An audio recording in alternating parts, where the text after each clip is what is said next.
انگریزوں کی نقل نہ کرو، ایرانیوں کی نقل نہ کرو، مجوسیوں کی نقل نہ کرو۔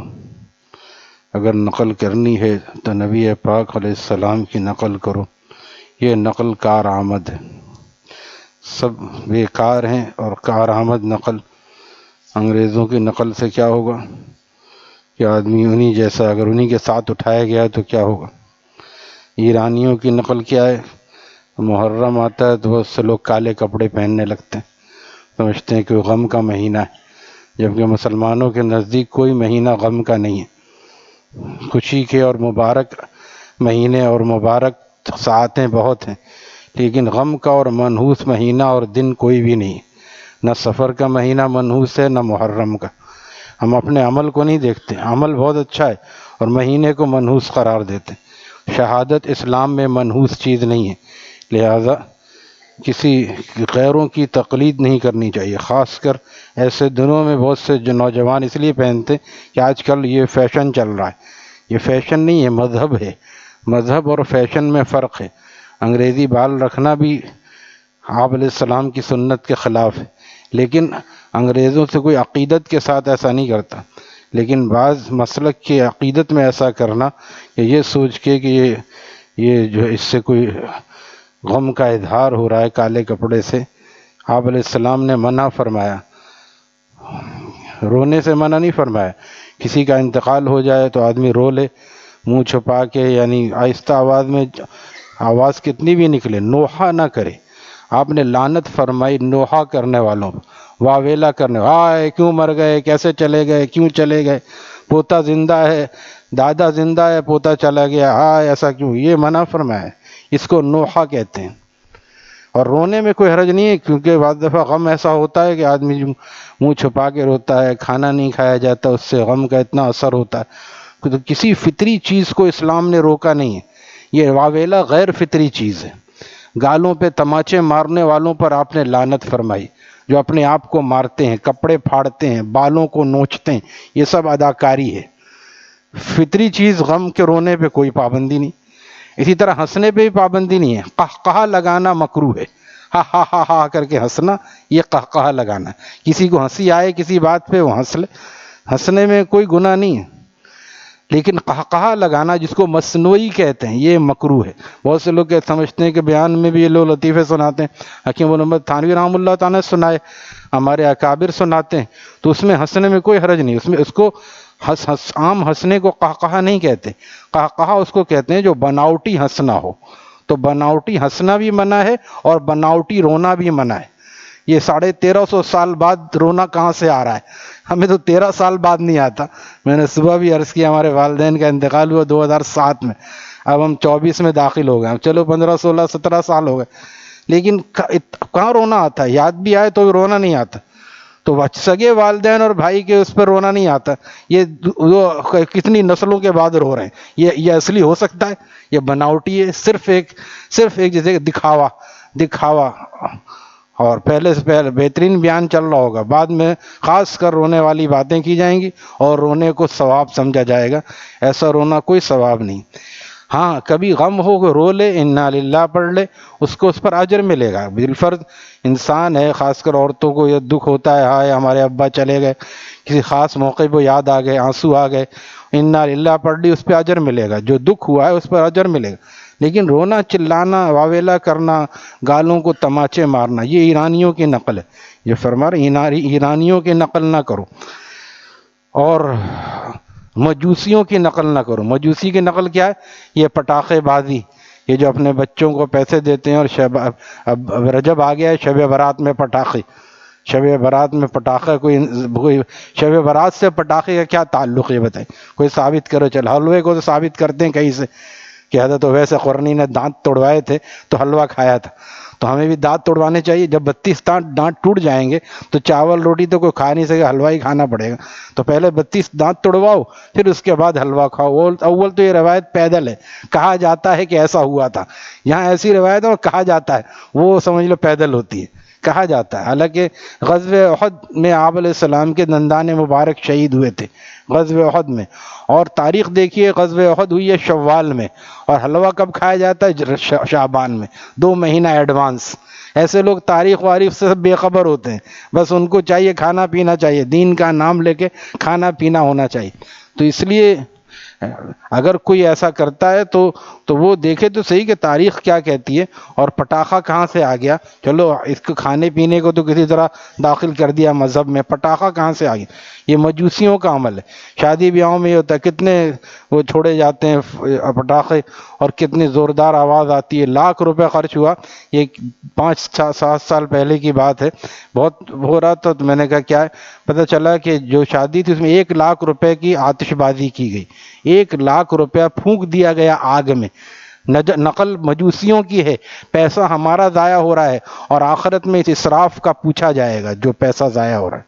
بتائیے اتنا، کتنے غریبوں کا گھر، 2-4 غریبوں کا گھر 1 لاکھ روپے میں چل سکتا تھا، اور تم نے اس کو آگ میں آتش بازی کی نظر کر دیا. تو اسی لیے فرما رہے ہیں کہ انگریزوں کی نقل بھی نہ کرو، اور مجوسیوں کی نقل بھی نہ کرو، اور ایران کسی بھی دوسری قوم کی نقل نہ کرو. صرف ایک نقل ہے ہمارے لیے، جب اللہ تعالیٰ نے فرما دیا لَقَدْ كَانَ لَكُمْ فِي رَسُولِ اللَّهِ أُسْوَةٌ حَسَنَةٌ، کہ تحقیق کہ تمہارے لیے میرے محبوب کی زندگی میں بہترین نمونہ ہے. بس یہی اسی زندگی کو اختیار کرو، ہم تمہیں اپنا محبوب بنا لیں گے، اور دونوں جہانوں کی کامیابی عطا فرمائیں. دونوں جہانوں کی، صرف آخرت ہی میں نہیں، دنیا میں بھی عزت ملے گی. جناب سنت کا چہرہ بنانے پہ آپ دیکھیے، کنڈکٹر بھی کہتا ہے امیر صاحب، مولانا صاحب کرایہ دے دو، صوفی صاحب.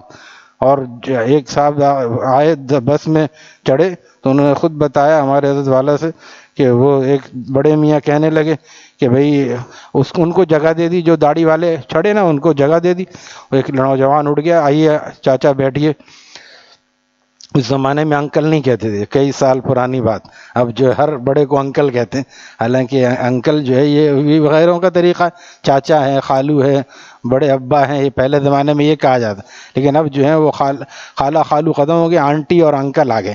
اپنے سگے خالہ اور خالو کو بھی آنٹی انکل کہتے ہیں. بعض لوگ اپنی ساس کو آنٹی کہتے ہیں، یہ بھی غلط ہے. ساس تو اماں ہے بھائی. اسی طرح جو بہو کا سسر ہے وہ بھی ابا ہے، اس کو ابا کہنا چاہیے. یہ انکل اور آنٹی کہاں سے آ گئے؟ یہ غیروں کا طریقہ. بہرحال اس نے جو ہے وہ جگہ دے دی نوجوان نے، وہ بیٹھ گئے. ایک بڑے میاں کھڑے تھے جو ان سے بھی زیادہ عمر رسیدہ تھے، لیکن داڑھی نہیں تھی. انہوں نے کہا کہ صوفی صاحب آپ کی کیا ایج ہوگی؟ انہوں نے کہا کہ میری 60-65 سال ہے. تو انہوں نے کہا میری تو 70 سال سے اوپر ہے. اس نے مجھے نہیں بٹھایا، آپ کو جگہ دے دی. تو انہوں نے کہا کہ اس نے مجھے کیا کہا؟ آپ نے سنا؟ چاچا کہا ہے، اور آپ تو چاچا بننے کے لیے تیار نہیں ہیں.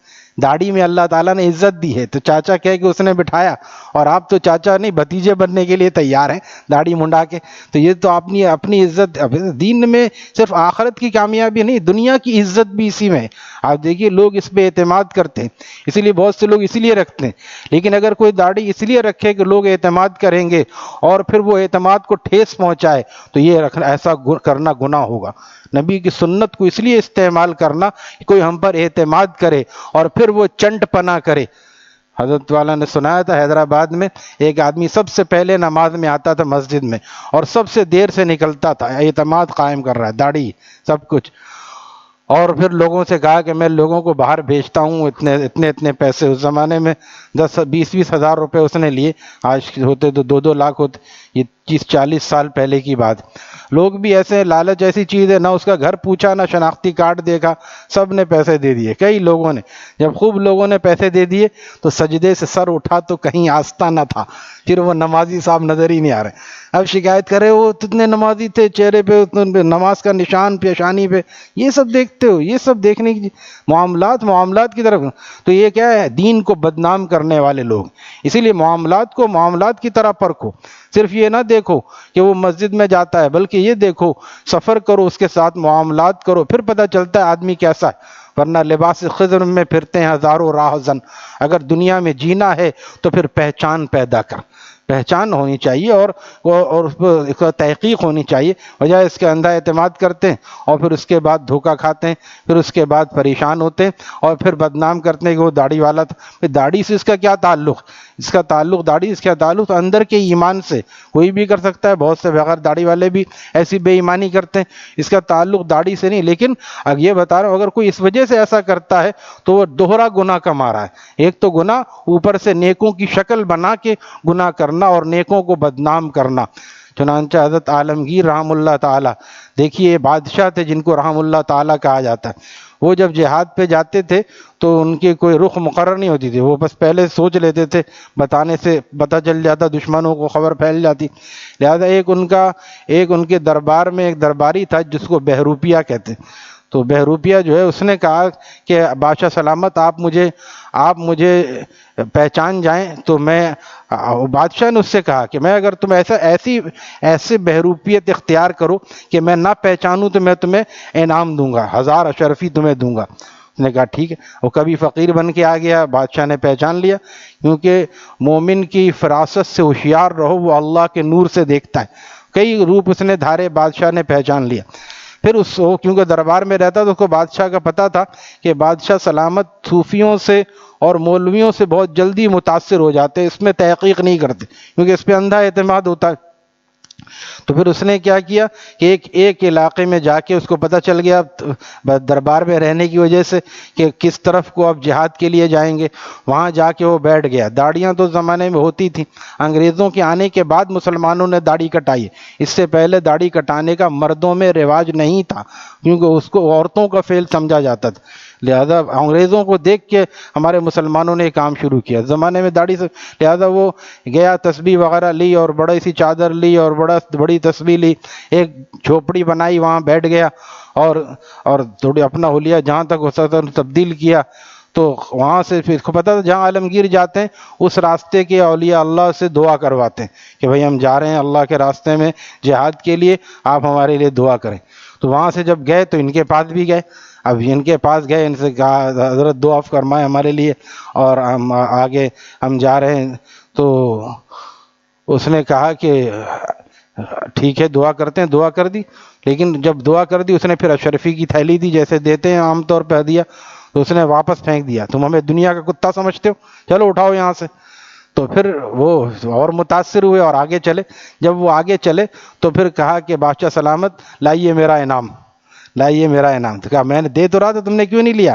کہا کہ اس وقت میں اللہ والوں کا کردار اور پارٹ ادا کر رہا تھا، اگر میں لے لیتا تو اللہ والے بدنام ہوتے، اب میں وہی بہروپیہ بن کے آپ سے مانگ رہا ہوں۔ دیکھیے اس نے کتنی لاج رکھی کہ اللہ والوں کے کردار کو بدنام نہیں ہونے دیا۔ لیکن آج جو ہے اللہ والوں کے کردار کو ڈھال بنا کے لوگ جو ہے یہ سب کام کر رہے ہیں، لہذا یہ بہت خطرناک چیز ہے۔ پھر آگے لکھا کہ امت نے پھر اس نے کہا اچھا ٹھیک ہے انعام بھی لو اور ہمارے ساتھ چلو۔ وہ ساتھ گیا، ساتھ رہا، یہاں تک کہ اس کو اس نقل کی وجہ سے واقعی ولایت مل گئی۔ اس نے صرف نقل بنا کے بیٹھا ہو تسبیح لے کے اور اللہ کرتے کرتے اس کو واقعی اصل مل گئی۔ ہم بھی نقل کرتے ہیں، اللہ تعالی ہمیں بھی اصل عطا فرما دیں گے انشاءاللہ۔ الحمدللہ رب العالمین۔